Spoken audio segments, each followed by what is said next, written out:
Hello and welcome to episode 28 of the Factor 50 Football Podcast with me, Michael Grantham. Thank you for listening. Thank you for tuning in. The first thing I want to start with this week. So, as you all know, we're pretty big time now. We're getting like 50, 60 views on these podcasts. But on YouTube, there's only 18 subscribers.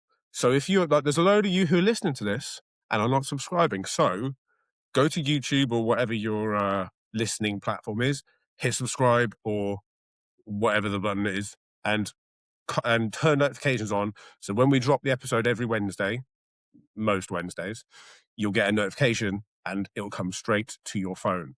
So that is the first call. The second call also, we haven't done it for a little while, is listener questions. We're getting to the end of the season, so we're going to need something to talk about over the summer. So we want more listener questions because we can see there are people listening to this, hopefully. It's not just us on repeat. So we want to hear from you guys, and then we can answer some of those questions on next week's episode. Joining me to discuss this week 2 wins, which feels unusual, is a man whose physique, we found out on the Stag Do, is flatter than the atmosphere at Old Trafford. Oh, nice. Adam Farrell. Do you know How's what? it going, mate? I'm good. You sure you didn't plan that? Before this, you said you didn't plan the intro. That's pretty good. I knew that I was going to make some sort of joke about your physique because of the pink outfit on the Stag Do. And then I thought, I need something football related. It was one of those ones where you started talking. I was like, I wonder does he know where he's going to finish with this when his mouth's moving? But yeah, it will land. It will land somewhere. It's quite good. Yeah, the physique was bad. It was wet cardboard, I think they described it as. Your physique looked more like wet cardboard than wet cardboard does. What's going on here? Everything's fine. It's just that little gut at the bottom. Yeah. Other than that, which was the only bit on show, which was fantastic planning from you. So excellent. It wasn't a flattering outfit, to be fair. I'll give you that. No, I met up with one of the guys that came on the stag with us, David, the man who fell asleep on the table. And one of the things he said when we were there, he's like, and you could see his little willy. Oh, thanks, mate. Cheers, mate. Full of confidence after that Lovely, stag. Yeah. Really picking you up. Yeah. So a little rumour's been spreading around, mate, that you've been in a competition. Man's been that's not a rumour, mate. That is fact, and it was me spreading it around. To literally only me, because I'm just carrying the trophy around with me, like wherever I go. I'm in Aldi. Like, have you seen this trophy? I've won this trophy here. So what did you win the trophy for? What was it? I entered I think it's my 5th or 6th strongman competition, but my first for a couple of years, and I won. Basingstoke's strongest novice. Under 95 kilos. So I lost 17 kilos of body weight to get under 95, and then I entered the competition and I won on Saturday. Congratulations. You were just like Man City, weren't you? Because you lost, or you didn't win the first couple of ones, so you were chasing the pack, and then you won it like last game of this last event. I was hunting them down. Yeah. I was 3rd, I think, after 2 events. There's 5 events, and then I won the last 3. To pip the time. Actually, I won it by a couple of points, which was quite good in the end. Nice. So yeah, it was cool. Full Pep Guardiola, just to finish strong. No, I went full Mikel Arteta, and I got it over the line. by performing rubbishly, but still getting results. Yeah. I did just enough to get like a 1-0 win on every event. Big defence every time. Okay. Yeah. Well, congratulations, mate. You're listening to the world's strongest man in Basingstoke. Yeah, under 95 kilos. Under 95 kilos. At a specific sport only, nothing else. Okay. But other than that, if you ignore the asterisks, it sounds quite impressitive. So does that what it says on the trophy?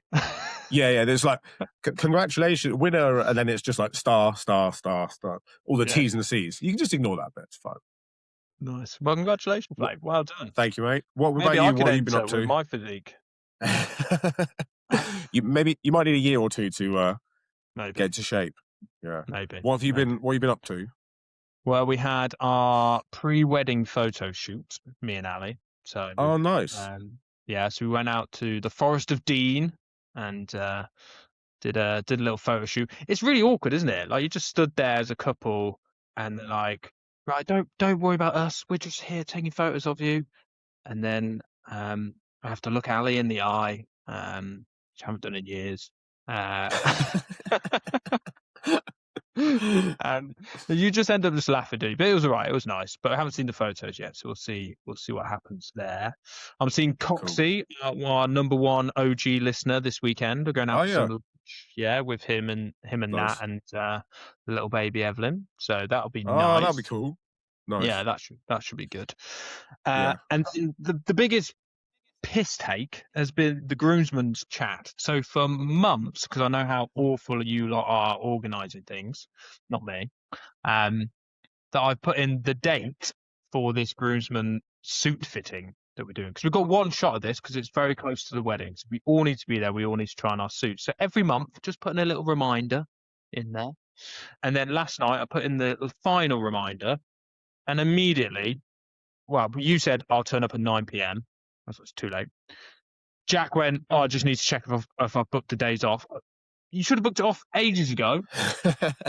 Coxie didn't say anything to say what time's the booking. It's like, just turn up at the time. It'll be fine. Blake doesn't say anything at all. And Ryan was, again, didn't choose a time that he could turn up. So I put the message out there and I was fucking fuming. You're all shit. I'm quite enjoying this because after having to organise the stag do, I experienced firsthand the ineffectiveness, shall we say, of a group of grown-up men just trying to organise themselves, or like one person trying to organise a group of men, and you either get like piss-taking jokes or radio silence until like 3 days before, and then people will be like, "What are we doing again? Where when is it?" Oh yeah, I'm working that day. I'll try and book that off then, shall I? Or I enjoyed that. Well, case in point, one of the groomsmen on the stag turned up on the day that we were travelling and didn't realise where we were going. He thought we were going to Frankfurt. Thought we were going to the wrong place. Yeah. Fucking idiot. That was Ryan, wasn't it? Yeah, that was Ryan. Guest of last week, yeah. I guessed last week. I did like that. That was funny. Okay, well, that's our morning lives. But let's get into some football, and it has to be Arsenal first again because you guys are the big story going for the title with the big dogs. Okay. How did you feel after last week's episode, mate? Did you feel like you got it off your chest? Did you feel like it was a release? I actually felt okay. When did we podcasted on Wednesday, didn't we? Yeah, the build up to the Newcastle game, I was feeling all right. I'd come to terms with the fact that we've fucked up sealing the title. And now we're in a title race because it shouldn't be a race, but we are in a title race now. And like I'd listened to the podcast and I got to a point where I was prepared to listen to footballing podcasts again. I think I had like a week of just, I'm not getting involved in any of this shit. And actually, like the way we played against City, and then the lineup for the Newcastle game comes out and it's a similar lineup. I think Ben White in from Mosquera was the only change. So we had the same attackers and it's like, Erdegaard's fit to play another game and Havertz is fit to play another game. Not anymore, but they were at the time. So I was actually feeling pretty good, yeah. Okay, well that's good. Now the game was dreadful. It was shit. It was really shit, but you got the result. So how did you feel you played? Was the game that bad? Like if I was looking at the stats, neither team got over 1 XG in the game. Like it was fucking awful. Yeah, it was a relatively low quality game. We were much more Bournemouth than Man City. I know we lost both of those games, but we played very badly against Bournemouth. We played pretty well against Man City, other than finishing our chances. I guess the one thing we did better against Newcastle was actually taking the relatively small chances we created with Ezra's goal. Like that goal was beautiful. I enjoyed the corner routine as well. Did you see that? No, talk me through it. What happened? So we scored on 9 minutes, but we had like from a corner, technically. Classic. But before that, we had 2 other corners, and both of them were taken short. So they're both from the right. Madueke took them both, And both times, Ødegaard and someone else came short. Madueke passed to Ødegaard, and we'd clearly done some sort of practice, because I think we'd taken like 3 short corners the entire season up to this game, and in the first 10 minutes we took 3. So they'd clearly seen something. Nicholas Jova, the set piece wizard, had obviously seen something in Newcastle's like setup. And we did the first one short, and I think Ødegaard's pass, he was trying to square it across to the edge of the box to Eze, got cut out. We won the ball back, but ended up just recycling it. And there's a groan from the crowd, and Gary Neville on commentary is like kicking off, saying, "Oh, you're good at corners. Why are you right at short?" And then we did it again a couple of minutes later. And I think the second one, Eze got a shot off, which went just wide. But you could see when he got the ball, he is in quite a lot of space. And in terms of like edge of the box shooting, he's the best in our squad by a considerable distance. And then the third, on the 9th minute, we do the same thing again. Although Madueke plays it to Havertz, who's inside, like sort of edge of the box, who then lays it off to Eze and scores. He scores a fucking beautiful top corner curler to put us 1-0 up. But you could see that we'd obviously worked on that, because we were doing a very similar thing on each routine. And then all the crowd were getting frustrated. The commentators were slagging us off for playing it short, and it was like, huh, that's why we were doing it. There was some sort of rhyme or reason. But were you getting frustrated when the first 2 were going short? A little. Like, you're thinking, like, why are you not just putting it on Gabriel's forehead? But it was, you could see, like, Eze is in a lot of space, so you can see why they're doing it. I was frustrated with the first one, because once he got to Ødegaard, his pass across the box got cut out. And it was like, what? Like, that's not, I know that's obviously what you were trying to do, but it's not on. They've blocked that passing lane off. Don't play it. And the Newcastle defender gets a toe on it, and it's back to David Raya probably, or something, I think he went. So yeah, that was frustrating. But the second one, with it found Eze, he got his shot off. It was a decent effort. You could see what we were trying to do. So when we did it the third time, I didn't mind. I was like, we're obviously trying to do something here. And corners in that first 10 minutes, they were our only threat, really. Shots from the edge of the box. Been your only threat. So yeah, that was, without that goal, would have been That's not true. That's statistically untrue. Yeah, so that was, I was glad to see us go 1-0 up. And at that point, you think like, okay, early goal at home, Saturday evening in the sunshine, we'll settle in, their nerves will calm down, and we'll get a couple of goals, and it'll be like a comfortable home win, because Newcastle are bang out of form. They've got players injured themselves. Their away record is dreadful, I think, this season. Well, their overall record is pretty poor, isn't it, this season? And obviously it didn't transpire that way. It stayed edgy. I mean, Newcastle were quite solid in defence. They weren't like pouring forward or anything. But we couldn't break them down. They had a couple of chances as well. But ultimately, like, Eze, I think, is going to be so important. And this is why the injuries are kicking the balls. Because he's the one player, and Saka, if I know he came on against Newcastle. I don't know whether he's fit to start tonight against Atletico in the Champions League, which I think we're going to touch on, aren't we? Yeah. Or if he's fit to start any of our remaining games. But Eze and Saka are really the only 2 players who have that magic that can score a goal like that in our squad. At least consistently. Like, Trossard scored a couple of good goals, and Gyökeres can smash it in, can't he? But they don't do it consistently. Eze's shooting, Saka's shooting is top draw. If they can't perform, if we can't get them on the pitch because they're injured, or they're just not fit enough to do that sort of thing, I worry for the rest of the season. If we can start Eze and Saka left and right for the next, what we got left? 4 games? You got 4 Premier League games left, yeah. Then I would be much more confident. But the rate of injuries at the moment, so who knows? Who's injured at the moment then? Like, I know Arteta barely says anything on these things, but yeah. Well, so during the Newcastle game, Havertz and Eze both came off injured. I think Eze was in training yesterday, and Arteta said he's in the squad for the Champions League game. Okay. I'm not sure about Havertz. I can't remember whether he's...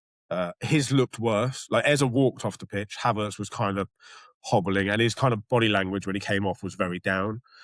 So I don't know about that. I think he's out now, but they said yesterday they were optimistic he'd have some part to play in the run-in. Like, I don't know what that means. So Havertz is out, which means Gyökeres is going to be starting up front, which is totally changes the way we have to attack and build up and stuff. You can just hear the negativity in your voice when Gyökeres has to start. It's like, fucking Gyökeres. I don't want to be negative about him because he's top scorer and he's available every game, which is great. But he's shit. He's not shit. He's like, he can do one or two things very, very well, but all the other stuff which we need him to do, he can't do. Yeah, he can do one or two things really well, just not very good at football. Yeah. He's an excellent puzzler. Yeah. Have you seen that man chop down a tree? Yeah. I feel like he would be good at that sort of thing. His upper body strength looks incredible, doesn't it? Yeah, maybe he could be a lumberjack one day. Who knows? Yeah, on a football pitch, you fucking fart on him, he falls over. But look, I think I was disappointed with Newcastle. I thought they would, like, Arsenal-Newcastle's always a massive game. There's always lots of confrontation. I thought it would be high energy, like bit end-to-end, but it just, it didn't happen. Locked them down, and like you said, you can tell their confidence is like low, right? They can't score goals is a big problem for them. Like, they signed Wissa, Voltemada, and they're playing Anthony Gordon as a false nine most games now. So lost all confidence in that. I saw a rumour they're going to sell this. So I was disappointed. My Eddie Howe, come on, Eddie, get it together. Come on. Your mate, Eddie Howe. My mate. But actually, who cares about performance from you? You needed that result. It was a fucking massive result beating Newcastle. Yeah. We've been saying for a while, like, we've got 7, 8, 9, whatever games left. We just need to find some form and, start scoring some goals. That literally doesn't matter now. I don't care how we play. I think every Arsenal fan has accepted we're not going to blow any team away between now and the end of the season. We just have to win 5 games.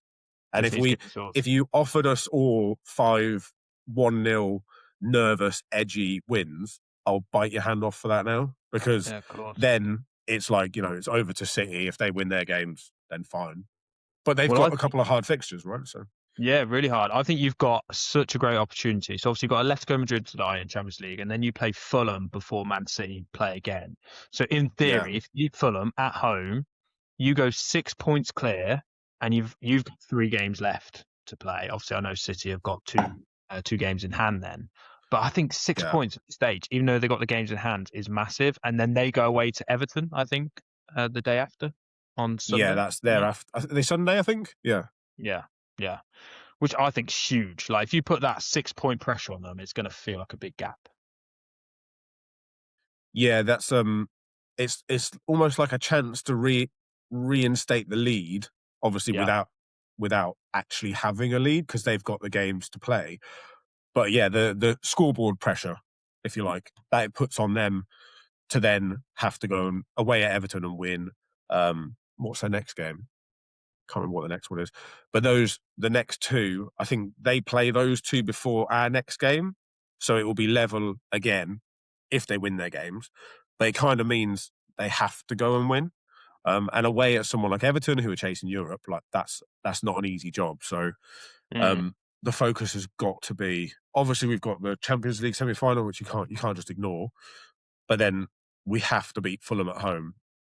And if we do that, we're suddenly in a brilliant position again. So if we can get a good result against Atletico and beat Fulham, the season is suddenly looking ripe and rosy again. But it's a big if, isn't it? That's 2 hard games. It is a big if. And you've both got some fixture congestion as well, some Pep moaning about it. But also you've got a few games within a week or something like that coming up. Yeah, so. Like City have got 3 games in 7 days. That's in a couple of weeks' time. We've got 3 games in 7 days now. Like, what are you moaning at? That's what happens at this stage of the season. If you're in late stages of any competition, any cup, and obviously competing for the Premier League title, you have lots of games at the end of the season. Tough shit. What's riding on this is choosing, like, City could win a domestic treble and you could win a double Premier League, Champions League. Like, the prizes are massive at this point. Yeah. Let's touch slightly on the Champions League. So last night, probably one of the greatest Champions League semi-finals in history. So PSG beating Bayern. I thought it was shit. It's dreadful. Did you see that defending? Yeah. Lack of corners. Get the corners on. They didn't even score from a corner. Yeah. Losers. Yeah. It was amazing to see, and the What a quality of game. goals was incredible. And then I think I saw Paddy Power put a little message out saying Yeah. Arteta and Simeone will be absolutely fuming Yeah. watching that game. Look at that defending. Yeah. So tonight, when you play Atletico, do you reckon it's going to be total contrast, absolute ball fest, probably a 0-0 or 1-1? Well, it's tricky because we played Atletico in was it October? In the the league phase of the Champions League, and the first half was tight and edgy. Second half, we won 4-0. Like it was so basically. I think, and I don't watch Spanish football. I think obviously Simeone is still at Atletico, so their style is still solid defense. But I don't think they are as defensively rock solid as they used to be. I think they're still good, but they're not as good as they used to be. And in Europe, just the style of play seems to suit us better. I don't know whether it is the style of European football or it's just the pressure is off a little bit because we're not playing the Premier League. But we just seem to be able to create more in Europe and play better football in Europe. Just more space to So play, isn't there? yeah, I mean, there is no way it's going to be anything like last night's game. It's not going to be 5-4. You can put your fucking mortgage on that. Yeah. I don't think it's going to be horrendously cagey, but I think if you offered any Arsenal fan a draw away at Atletico, you'd probably take it. A draw with no further injuries, because that would be a big miss. But yeah, I think we've got a good chance. There's no team left in the Champions League who we haven't beaten in the last this season or last season. I think you could probably get to the final. I think if you get to the final, either PSG or Bayern Munich, that's going to be good fun. They just look outrageously good. But I don't mind that. You want to play a good team in the final, right? If you're in the Champions League final, you're going to be playing a good team. Unless you got outrageously lucky with the draw. But if PSG and Bayern Munich were in the Premier League, where do you reckon they would finish? Surely they would be. Yeah, one of the I think, they'd be definitely in the top 4. Would they win it? They probably would win, I think. Well, let's put it this way. We're probably going to finish third, but we got Liverpool coming up, so maybe not. But we'll finish top 4. They are 100 times better than what United are right now. Watching that game. I think they'd concede a few goals. A few more than we do, but I think they'd score twice as many as we do. I think they would. Some of the teams lower down the league, they would rip apart. The big what's the word? Debate, or the thing that doesn't translate, so it's hard to tell, is in their own leagues, they just fucking walk it. So they can play a completely rotated 11. Bayern have already won their league. PSG, I think, are pretty close to winning their league. So it would be interesting to see how they would fare playing as many games as we do at the physical intensity that we do, when you can't just rotate your entire 11. That's the one thing we don't know, because it just makes such a big difference, having all those games to play with such physical demand on the players. I saw a stat, and this is mental, right? PSG, so their attacking players, so Doué, Kvaratskhelia, the Georgian bloke. Yeah, he's amazing. Who else? Barcola, Dembele. and Dembele. So those 4 attackers, right? If you add up all the minutes they've played in their domestic league, not one of those players features in the top 1,000 across the top 5 European leagues. I think the most they've played is, I think it's Barcola, and the number of minutes he's played is basically equivalent to 13 league starts. Really? That's it. Yeah. And he started 13 games and he's completed 5 of those. And every other one, he's either come on as a sub or he's been subbed off before full time, because they don't need him. So they play him for the big Champions League games, but they'll go away to Lille or whatever, and they can play him for 45 minutes and just bring him off. They play him for 45 minutes, they're 3-0 up, and they just go into first gear and just coast. So all of those incredible players, and they are incredible players, they're also able to perform at their absolute top level every week, because they don't need to be dragged through 97 minutes of incredibly intense football. They can just rest and rotate easily because they'll win the league at a canter. Whereas we have Martin Zubimendi, who has played 60 games, full 90s every week. He's never played that many minutes. He's clearly carrying like fatigue or injury or something.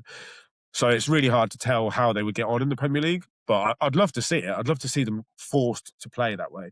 But that is also why it's so hard for any of us, any English teams, to win the Champions League, because you're not only competing against those brilliant players, but you're competing against them at their like top fitness level at this stage of the year when we're like knackered. Yeah, when we're all fucked. Okay, cool. Well, look, I wanted to play a game next that's very original, and it's not been ripped off anybody off social media, and I won't have anybody saying that this is a thing that's been happened before. Where have you got it from? I didn't realise you got it from somewhere. It's been everywhere. It's absolutely everywhere. So we're going to play a game with Arsenal. I'm going to ask you, I think I've got 10 players where you're going to choose whether you're going to keep or sell. Now, what I don't want is big explanation going, oh, well, actually, if we sell this person, we keep this person. Oh, I don't want that. Right. I want a terrible impression. I want a one-liner of a keep or sell. You can give a little bit of context, but can I just caveat this with yeah, excuse me, can I just qualify the rules?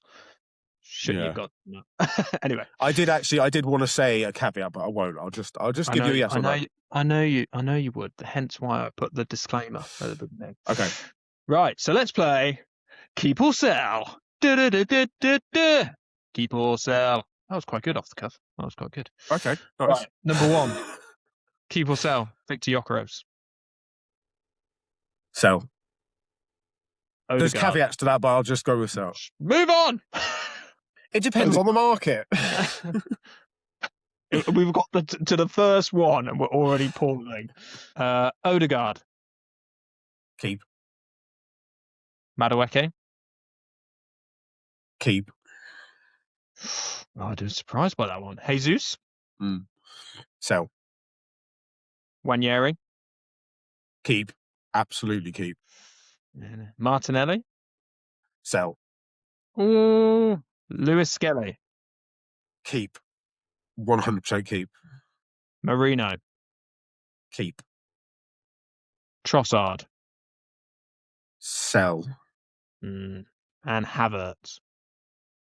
Keep. Okay, so you would sell Trossard, you would sell Martinelli, and you would sell. I think that's. Oh, did you say sell Gyökeres? Yeah. Okay. That's a damning indictment, isn't it? If you're selling Gyökeres already. Well, I've got caveats, but I don't want to get into it now because you'll take the piss.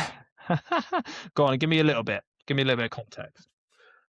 If someone's offering 40 million or more, then you've got to have the conversation because he's 28. Like, he's not going to get any better.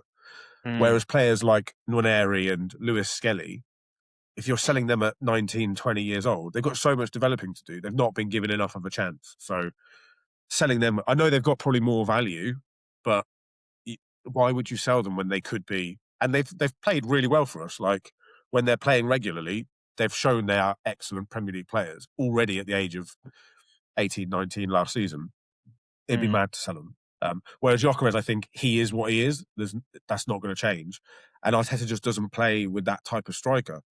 So if there was a good offer on the table, I'd take it. But I think it's unlikely there would be. So I thought you'd sell Trossard. Martinelli, I find an interesting one because he's still only 24, isn't he? He's only 24. So you still 24, 25, yeah. It's 24. I just checked. Okay. So he's still got a bit of development, maybe over a couple of years. I don't think he has, because I don't think he's a smart footballer. I think his final decision is not good. Way too often. Like, he's rapid. He works really hard. He can dribble really well. He can also just dribble out of play because he hasn't made the right decision. And too often he's he suits European football. He scored like 11 goals this season, 10 of them in cups and 1 league goal. And that's because when he's got space and time, he's a really effective player. In the Premier League, like, people rush him and he makes bad decisions, or he just turns around and plays the safe thing. And also we've had him for 6 years, and he's not, like, his development has not gone the right way. Was it 2 or 3 years ago, I think he scored 15 league goals or something mental when he was still really young. And since then, it's kind of been, well, hopefully he'll get back to that. Hopefully he'll get back to that. And the third season, I don't think that player exists anymore. The reason he did well then was how we played that season. Like, we were quick and fast on the counter, and that suited him. We don't play that way. Everyone's wise to that now. Like, everyone knows how we play. Everyone knows what his strengths are. They know if you put a centre-back type fullback on his side of the pitch, he's nullified. Like, he can't do anything with it. So, fair enough. Yeah, I'd not cut our losses, because we've spent 6 million on him, and he's been a brilliant player for the club. And he works so hard. He loves Arsenal, so I would sell him with a heavy heart. But I think that is one of the positions we could really upgrade on massively, left wing. So yeah, okay, fine. Yeah, shall we go into before we do the United game? Do you want to do the United keep or sell? Yeah, Or do you want let's to do do it. the United game? Yeah, let's go straight to keep or sell. So I think have I got 10? I think I've got 10 players for you. I've picked hopefully less obvious ones, because there's obviously some that you'd definitely not sell. All right. First one is Dallo. Sell. Okay. Martinez. Keep. I thought you'd say that. Dorgu. I know he's injured, but He was on the bench actually against Brentford. Oh, was he? Is he back? Yeah, okay. He's coming back now. Do you know what? Keep, simply because the few games he played left wing, he was amazing. Yeah, he scored that world against us, and he's done nothing since then. Yeah, he's been injured. So you keep Dorgu. Keep Dorgu. We touched on this last week, but Bruno. Keep. Ugarte. Oh, fucking sell him for nothing. Give him away. Højlund. So when he comes back from loan, would you keep him or sell him? Sell. Sell. Xerxes. Sell. So this is an interesting one. Ahmad. Keep. 100% keep. Keep Ahmad. Yeah. Yeah. And then Chido Obi Martin. Yeah, keep. But I will talk about him briefly at the end. Yeah, keep. And the last one is Heaven. Aiden Heaven. Keep. He's done well in the last couple of games, actually. Very well. Okay. So. What did you want to say about Chido?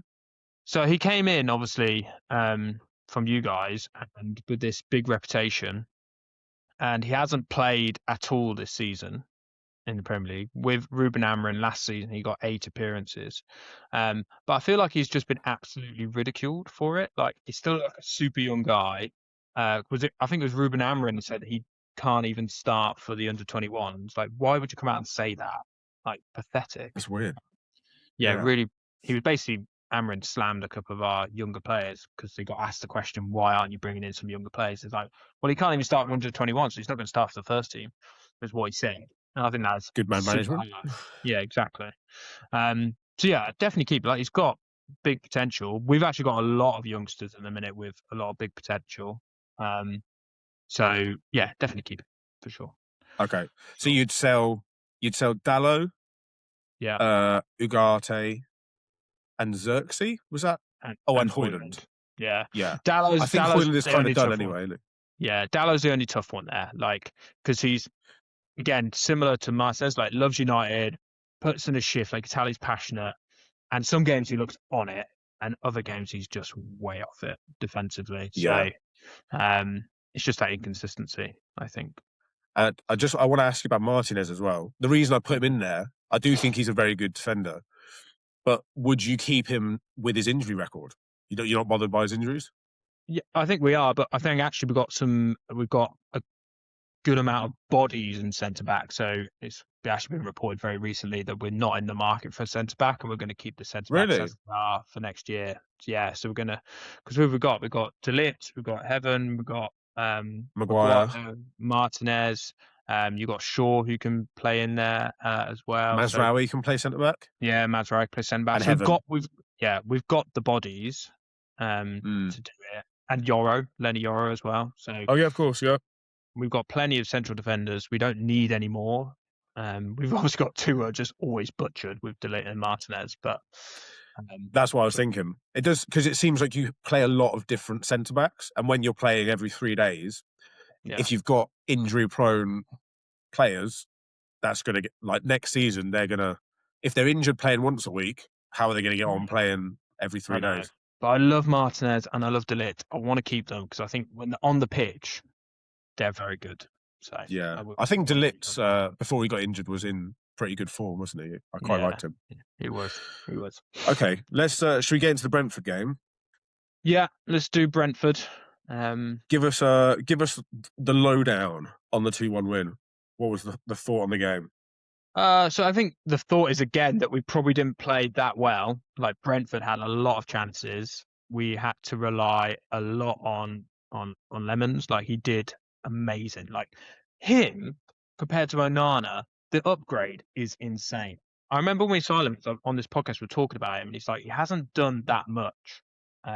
Hasn't played that much first team football, but he is 10 times better than Onana.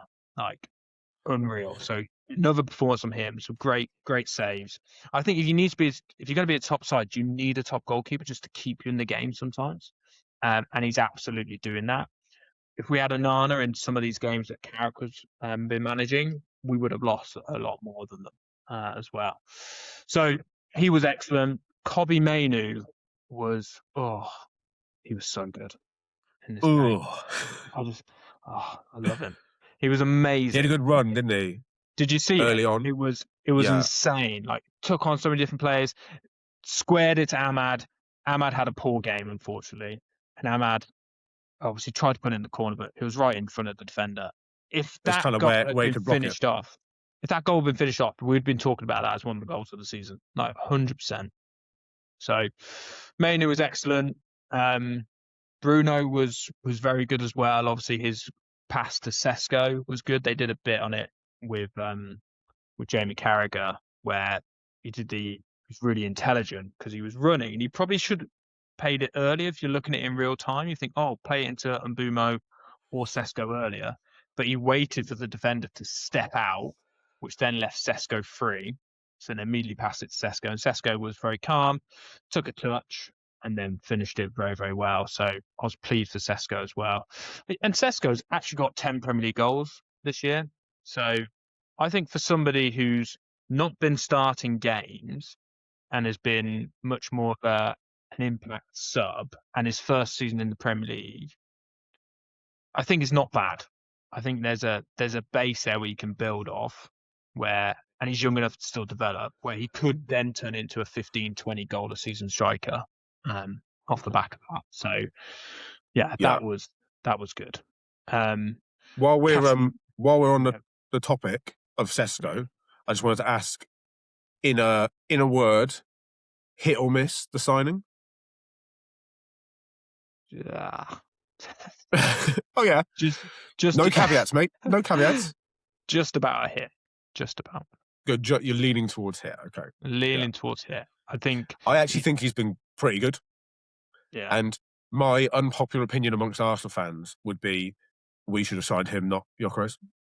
Well, yeah, you've been going back and forth. I think he's the two available. He's going to, and he's going to get better, and he's shown like he's got the hold up ability that we really need. And Gyökeres, if the ball goes up towards Gyökeres, he's not going to hold it. But Sesko can win it in the air. He's very good in the air. Yeah, he's strong. He's powerful. He's strong, and he can apply it on a football pitch. Gyökeres is strong, and he can't. He can chop down trees, and he can finish as well. Like, his finish is pretty good. And he was a bit wobbly to start with. But any young kid coming into the Premier League is going to take a little bit of time, unless you're like an otherworldly kind of talent. But yeah, I think I would agree. I think I don't like praising Man United players, and I dislike him strongly now because he's signed for United. But he was the one that I wanted in the summer. If I had to pick, I would have picked him. Yeah, I think he's done all right. But the biggest loss for us this year, and who thought we were going to say this at the start, was Casemiro. Like, his goals. Old man Casemiro. I absolutely called it beginning of the season about Casemiro's heading ability as well. Like he just scores headers for fun. Scored a lot of He, headers, yeah. It yeah, was a he's header a from a bit, corner, wasn't it? Was it a corner? yeah, header from a corner. Well, Set it piece came in. FC. Yeah, Maguire headed it to the back post, Oh and it yeah, was yeah. a header assist from Maguire, and then I did see it. Casemiro Yeah. headed in. Um, so yeah, I'm going to miss him. Obviously, there's no chance of him staying. Carrick come out and confirm that at the post-match press conference. So he's definitely going to go. So midfield is the place we really need to improve next year. Who's going to replace him? Who's the man? Put a name on it. Oh, I don't know. Like we've been linked to so many different players. You linked to Elian, Adam Hamilton, how do you pronounce his name? Too many from Yeah, Madrid. Yeah. yeah, him as well. So there's lots of options, but yeah, if we can upgrade that place and still get somebody to work really well with Mainu, that's important. Because we're going to need Mainu for next year, then we'll be an exciting midfield, I think. Fingers crossed. But my main issue that I'm worried about is I think everyone now is confirmed pretty much that Carrick's going to get the job. Are you And still not on board with that? I'm a bit worried Still about it not? still. No, Yeah. still not. I think he's been getting the results. The performances still haven't been great. I think for somebody to manage United, he might come in and do amazing. I might look like an absolute idiot next season. I could be Probably. on the Carrick love train, and we'll be deleting this episode so it never shows the light of day again. But I'm just worried that he just doesn't have the tactical experience yet. I'm not saying he doesn't have the tactical nous because he might do it, but you need experience in games, high level pressure games. Like if you were in, we've seen it this year. If you were in competition with Pep or Arteta, you need to be fucking on it like every minute of the game. What I really like about Pep and Arteta, even though I hate them both, but they're incredibly passionate on the pitch, and I think you need to be that intense now to get your players to a level and your team to a level to perform week in, week out. Carrick's a different character than that. He's much calmer. And it might work, but I just feel like we need somebody who's just got a bit more experience winning those big games. It's interesting because as a massively pro Arteta person, I think so. The intensity is great, and it took us from 8th and dreadful to challenging for the Premier League, semi-finals of the Champions League, in back-to-back seasons. But this stage of the season, when everyone is knackered, I actually think it would be good to drop the intensity a little bit and kind of stop trying to make such a massive thing of every game. Like, this is a final. You have to win. Go and do it. Like, and obviously he's very animated on the sideline. A little bit more kind of, just you're brilliant players. Go and show everyone. Go and do your thing. And maybe a slightly calmer approach when everyone's so physically drained by this stage of the season. I think it works well at the start of the season and in off season, off season. But Pep did it. Like for when you played, he literally came out at the start of the game and went, "We have to win." It's literally as simple as that. We have to. He but didn't he is. shy I away think from his it. demeanor is a bit more. 10 years ago, he's very he's more lively, but his demeanor, especially in press conferences, is a bit more laid back. Conferences, yeah. And I think that will probably come with more experience for Arteta because he's still a very young manager. But I reckon the calmness of Carrick maybe towards the end of the season, and we have no idea how he's going to get on with Champions League as well as Premier League to deal with. But maybe that calmness when his players are more fatigued and exhausted might do them a favour. Yeah, and look, Carrick's got us Champions League football. Like, that's pretty much confirmed now. We need 2 more points in the last 4 games. Yeah, that's done, isn't it? I think. That's a massive result. Like, absolutely insane. So, fair play to him. He probably deserves a crack at it. I just worry. And I said this, didn't I, when Carrick came in as interim manager.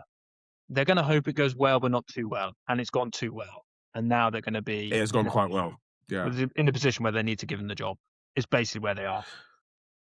They're going to... he's going to get the job, I think. Yeah. 99% sure.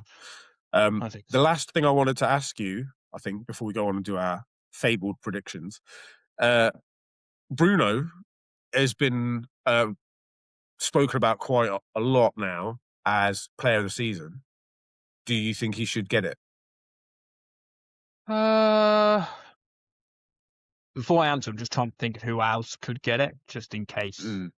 Because as a Man United fan, I immediately just want to say yes. But who else could, so you've got probably Gabriel in your team is up for it, I'd imagine, as a defender. David Raya apparently is also up for it. No, they can't give it to a goalkeeper. Can you name the last goalkeeper to win Player of the Season in the Premier League? Surely must have been Alisson for Liverpool. No, longer than that. A lot longer than that. Oh, I think it was 1994, 95, I think. I might be wrong on the year, but that kind of era. Don't know. Peter Schmeichel. Of course he is. Big Pete. Big Pete. But that shows how rare it is for a keeper to even be in the conversation, right? A goalkeeper should never win it, in my opinion. Never. I think if they're genuinely like world class and they save their team loads of points, they should be up for it. No, if a goalkeeper wins it, what a fucking terrible year for football. So shit. I wouldn't really enjoy it because it will piss so many people off even more if a goalkeeper won it. You'd have to win the league, but even so, I still don't think you'll win it. I think Bruno will win the Players' Player of the Year. So when the PFA Players of the Year, I think they will vote for him. But so yeah, I think so. Like, who else is going to get it? Well, I think the reason I'm asking, one of the reasons, should it always go to a player in the team who wins the league, or should it be just individual best player? I don't think it should always go to the player that plays in the team who wins the league, but I do think it should have an impact. Like, you could be a great player and perform in a team that's not winning, but ultimately football is about winning trophies. Yeah, so it is. Yeah. If it's tight between two players and one's won a trophy and one hasn't, then you go with the one who's won a trophy. No. Yeah. I think for me anyway, the contenders are Haaland has to be in the conversation. I know he's not been as good second half of the season, but he's really him and Igor Thiago, the only centre forwards who are banging in the goals. Semenyo, I think, is a really good shout because he was incredible for Bournemouth. That is a good shout. Changed clubs halfway through the season, and he's basically not completely single-handedly because Cherky's been excellent, Rodri's back, Bernardo Silva's been good, but he has really kicked City on in the second half of the season. And then you've got Gabriel for us, Declan Rice for us, and apparently David Raya. Although I think he has been brilliant, David Raya. He has been one of our best players. And I think, obviously, depending on who wins the league, that will influence it a little bit as well. But from non-title challenging clubs, I'd say Bruno's above anyone else. Yeah, I think so as well. I think so. Cool. Okay, shall we go into our predictions? Well, let's not talk about Spurs this week. They're still shit, even though they won. They're going down. Let's go into predictions. So at the start of last week, you were on 19 points. I was down on 12 after having 3 weeks in a row of minus points. So we had Arsenal versus Newcastle. You predicted a 3-0 Arsenal win, but it was 1-0. Yeah. I predicted a 2-2 draw. So we both predicted goals. Why are we doing that? Fucking idiots. Yeah. So I predicted 2-2, so I got no points. So it was 1 point to you, 0 points to me. And then Man United, Brentford. Woo-hoo. Did you get a perfect score? Oh, I don't like that. Do you know what? I didn't even think about that until I've literally just looked at it right now. I looked just before we started, and I was like, "Oh, did he go 2-1?" And you did, didn't you? Yeah, I did. Do you know what? I need these perfect scores, man. If I'm going to have any chance. Yeah, I agree.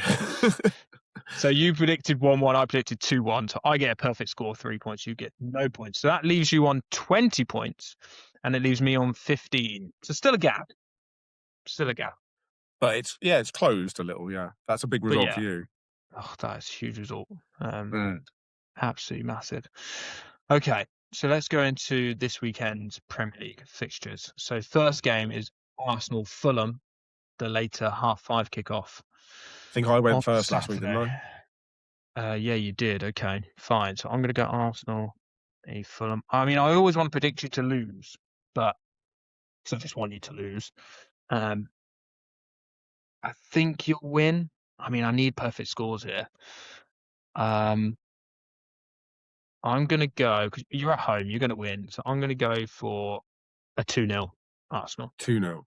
Yeah. I'm amazed you didn't go 1-0. I thought that was an open goal. Like, that seems to be our go-to result. 1-0 to the Arsenal. What are you going to go for? 1-0? Yeah, well, with the Newcastle one, I was thinking like, yeah, we're going to do it. We're going to bang some goals in. And then it was just kind of reverted to type. So I think a 1-goal win. Let's go 2-1. Go 2-1. Oh, you're going to go 2-1. Okay, fine. Yeah. Okay, fine. Okay. And then we've got United versus Liverpool, which we're quite excited about. Sort of a race for Really? third. We're in Oh, I didn't realise that competition. was. Yeah. Yeah. So it'd be good to see if we can get one over on them or Are not. you at home? Yes. We're at home, yeah. So it's Old Trafford. Ooh, Yeah. interesting. You go first on this one. Okay, I'll go for. I feel like there'll be goals in that. I'm going to go for a. I'll go 3-2 United.